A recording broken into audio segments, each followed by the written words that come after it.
back at it again. Let's do this.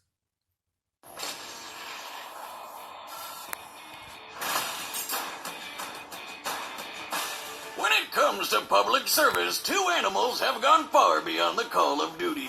They're known throughout the world as the symbols of safety. So let's make them fight to the death. Smokey Bear, the firefighting mascot of forest safety. And Mcgruff the crime dog, taking a bite out of crime wherever he goes. He's Whiz and I'm Boomstick. And it's our job to analyze their weapons, armor, and skills to find out who would win a death battle. In 1944, America's forests faced an ever-increasing threat. With nearly 16 million men battling Nazis overseas, little manpower remained to combat the spread of forest fires. Every year, 30 million acres of trees would go up in smoke. Damn, that's even more trees than Snoop Dogg can burn. America needed a new hero, someone who could prevent these disastrous blazes from occurring in the first place. And then along came a lovable cartoon bear named Smokey. So remember, only you can prevent forest fires. As a mascot, Smokey Bear did what he could to inspire the American people. He even partnered with Bambi to teach the ways of fire safety. However, Smokey was still merely a dream, a figment of imagination, until one fateful day in the Capitan Mountains of New Mexico. What do you know? A forest fire broke out. The mountain trees were annihilated in a blaze so intense the 30 firefighters called to action were almost incinerated. Thousands of forest critters either fled or died. All but one. Atop a smoldering tree clung a lone survivor, a small black bear cub.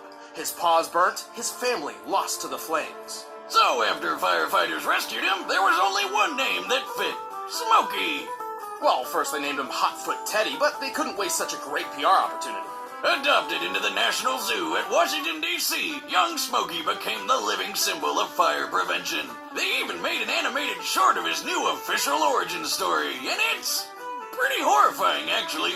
The public adored young Smokey. He received so much fan mail, he had to get his own zip code.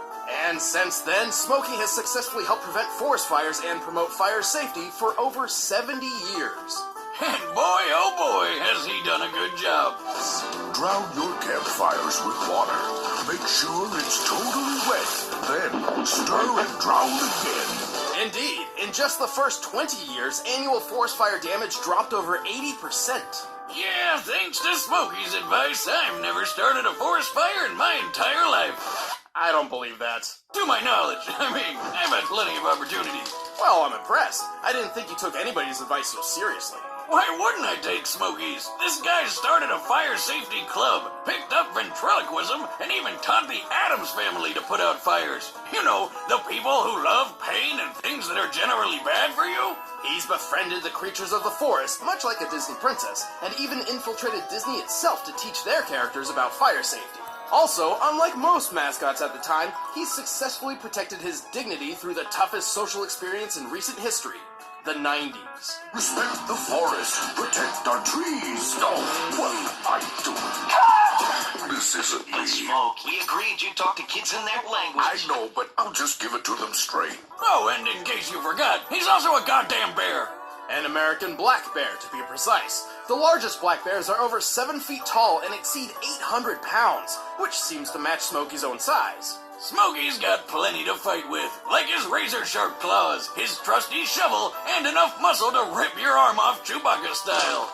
And then you have to worry about fighting a bear that's armed. Is that a pun? It wasn't even bear-related. Wiz, you can't even bear the amount of puns I've got. What have you got? As if. Unlike Boomstick, Smokey isn't one to just do the bare minimum. In fact, bears in general are quite durable creatures thanks to their stout anatomy, including a skeleton so stable it endures long hibernation without withering. You better believe Smokey is strong too. Bears his size can break trees and flip over boulders weighing more than 350 pounds. When he was just a cub, Smokey even smashed this shitty little house to bits. He's surprisingly stealthy, able to sneak up on people in broad daylight with barely a sound. Also, black bears can run up to 30 miles per hour. That's what makes the bear cavalry so dangerous. Aside from that, he's accomplished many unbelievable feats to keep the forest was safe, like manipulating time. And also when he disguised himself as a woman without bearing any resemblance to his real body. Boomstick, why don't you introduce his greatest feat with your baritone voice? Prepare yourself, because Smokey can magically grow so large he's bigger than Godzilla. Look at the size of him. All just to emphasize a point, much like how I'm owning this unbearable pun war. Oh, I'm still going. I hope you brought some sort of non-perishable snack, because I can do this all day. You're gonna be so embarrassed when you lose. No, that'll never happen when it's me versus you. Ha! You missed a bear pun. You're out. Ursus is Latin for bear, moron. Ah, damn it! You know Latin's my weakness. If only I was a bear, then my only weakness would be bear traps, bear repellent, and bear mace. You know, shit that people had to make to stop bears since they're so unstoppable. There are some techniques to increase your chances of surviving a bear attack. Some say you can punch your arm down their throat to induce uncontrollable vomiting. Although I wouldn't recommend that because you're definitely going to lose your arm. And it's gross. Honestly, all you can really do is make yourself look as large and intimidating as possible. Now, I know a foolproof way to escape a bear. You just gotta be faster than the guy next to you. Well, it's a good thing Smokey chose a life of education and isn't chasing people down. The last thing you want after you is an 8-foot-tall bear with a giant shovel and a grudge. Only you can prevent forest fires.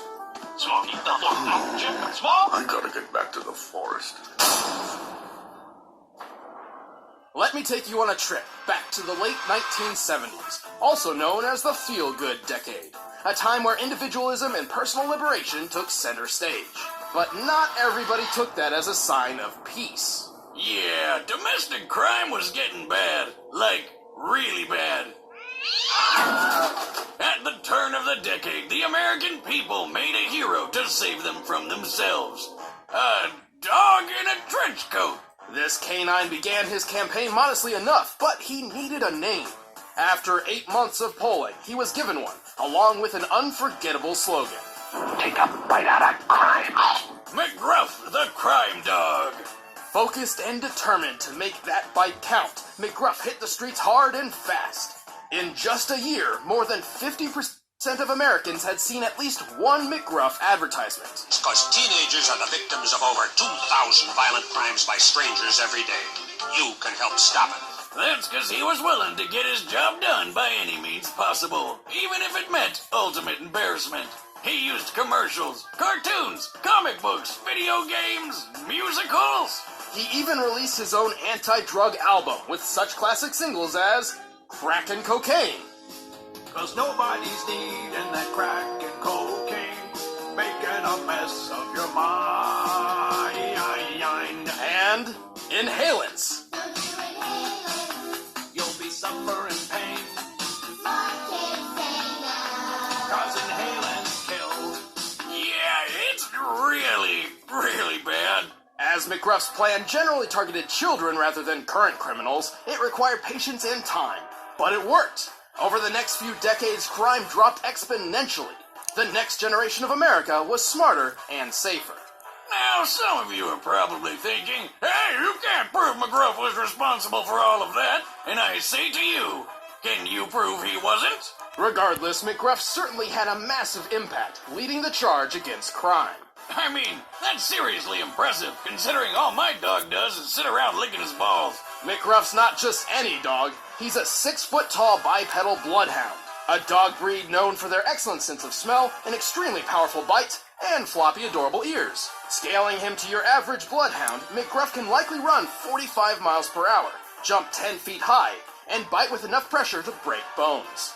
And unlike my dog, Mcgruff wears a cool trench coat, which not only protects him from the rain and cold, but gives off a neat detective vibe. However, unlike Thailand's Air Chief Marshal, Mr. Fufu, Rest in peace, buddy. true story, Mcgruff doesn't appear to hold an official police rank. He calls himself a pre-tective, which is just as fake as it sounds.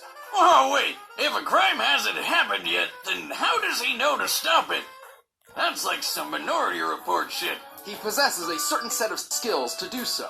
He has a keen eye for details and context clues. He's exceptional at analyzing and predicting potential crimes in progress. So he can predict what's gonna happen with a few context clues, but that doesn't mean much if he can't stop a mugging or whatever. Luckily, Mcgruff has plenty of tools and talents. When someone's in trouble, Mcgruff's circle of respect creates a force field. Which is apparently the perfect defense against bullies. While he's not an official member of the police force, he's been hanging around officers for decades, so it's not unreasonable to believe he's picked up some police combat training.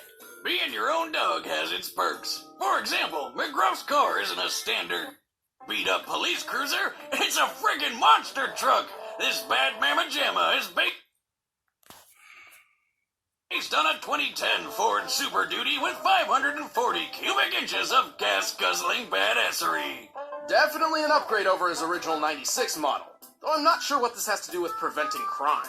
Screw preventing crime! This beautiful beast prevents all kinds of other stuff, like boredom, being a little sissy, and small European cars from going unsmashed. That's enough for me. Ironically, despite his skills and claim to stop crimes before they happen, he's more of a counselor than a protector, and doesn't actually step in all that often. No, but he doesn't need to when he can freeze time! Ah, yes, Mcgruff is famous for pausing time and breaking the fourth wall to discuss an ongoing potential crime. Unfortunately, while pausing time, Mcgruff does not seem capable of interacting with the world around him. That's Jenny, but that's not Jenny's dad. If she gets into that car, that may be the last time you'll see Jenny. He doesn't even bother saving Jenny from her kidnapper. Which means he was right! That was the last time we saw Jenny! Still, Mcgruff's campaign has been wildly victorious. It's safe to say he succeeded in taking a bite out of crime. Oh my god, we didn't even mention the reality flipping switch he has in his office! What the hell is up with that thing?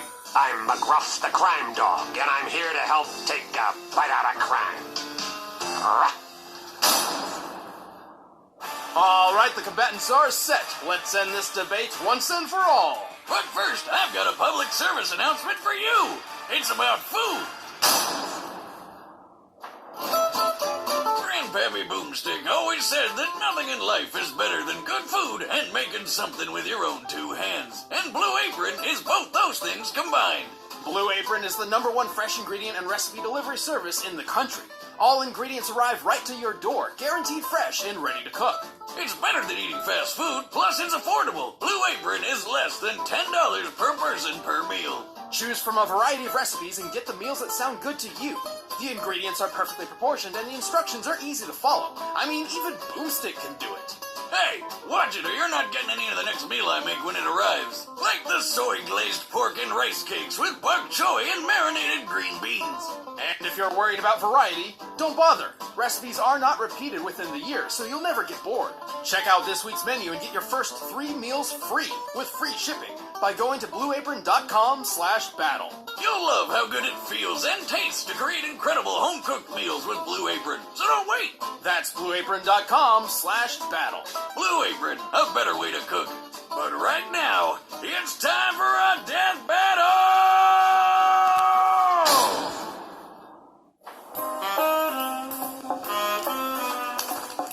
Remember, kids, fire is a dangerous tool. It should never be left unattended. Well, time to go. Only you could have prevented that forest fire, fool.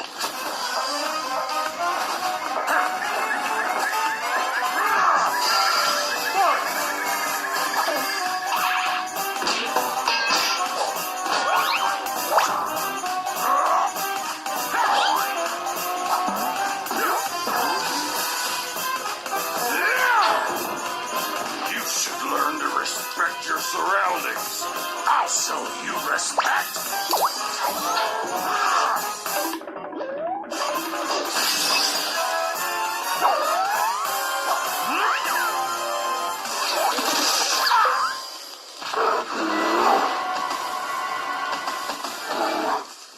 Remember, kids, if you're about to be mauled by a bear,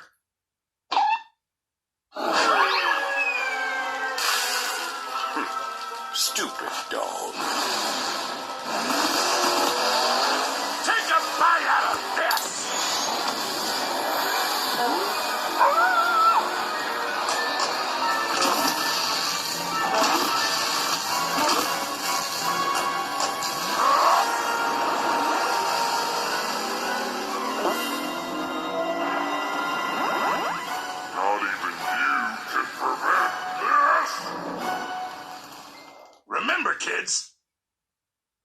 remember me?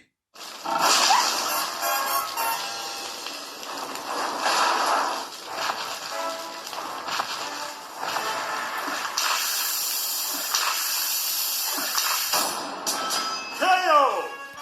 Looks like Mcgruff had a rough time out there. Smokey was clearly the stronger combatant thanks to being a giant bear, really. Mcgruff wasn't totally outclassed. His greater speed and smaller size made the battle quite tedious for Smokey. But that's about it. Yeah, he couldn't compete with Smokey in anything else. It's like my grandpappy always said, why have a guard dog when you can get a guard bear? But what truly mattered in this battle were their unique abilities, and in that, Mcgruff didn't stand a chance. When Mcgruff paused time, he couldn't affect the world around him, while Smokey has shown that he can. And really, what are you gonna do against a bear that can grow to the size of a mountain? So, bear beats dog, Smokey's powers were superior, and ultimately Smokey had far more options to take Mcgruff down for good. Smokey was just more than Mcgruff could bear. Ha ha! One last bear pun! Suck it, Wiz! The winner is Smokey Bear. Please like, share, and subscribe. Thank you.